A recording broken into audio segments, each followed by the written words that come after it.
This is Living Power with Dan Hurst. So, this passage in John 17:17 goes on, and it's pretty interesting. The next two verses, verses 18 and 19, it says, "Sanctify them in the truth, your word is truth." And then verses 18 and 19, "As you sent me into the world, so have I sent them into the world. And for their sake I consecrate myself, that they may also be sanctified in truth." In other words, if you're set aside for God's purposes, that's sanctified, and you're set aside for God's purposes revealed through the truth. The truth is revealed through the Word of God. In other words, in order to be usable and used by God, we need to know His truth. Now, the lack of knowledge of truth leads man to do some really dangerous things in his life.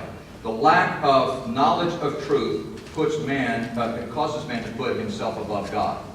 If a man doesn't know the truth, if a man doesn't really believe that the Word of God is truth, if a man doesn't understand the principle of truth as revealed by the Word of God, then what he does is he begins to create his own sense of truth.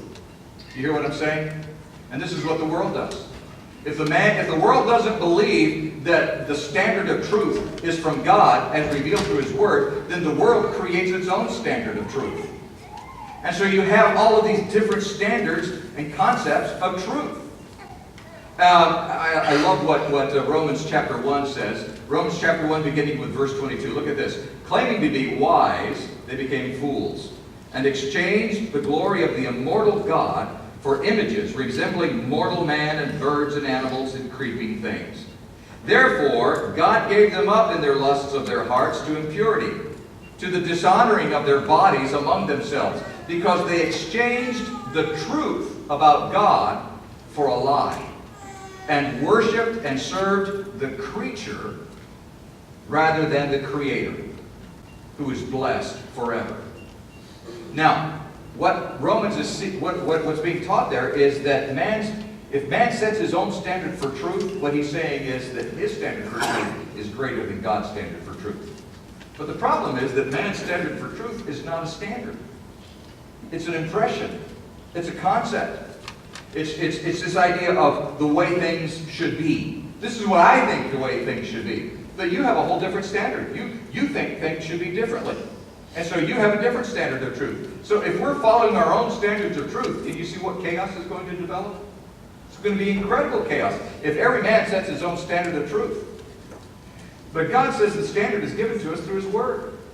And that becomes the standard for us. When man sets his own standard of truth, he stands on the slippery slope of defining his personal worth and his moral value.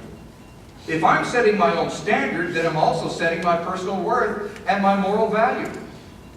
If this is my standard for truth, if this is the way things should be, then I am defining what my personal value is, or what I think your value is, and I am defining what my own moral value is. I was reading a story just yesterday about the sweatshops in India, where children will go in and work for 12 hours a day.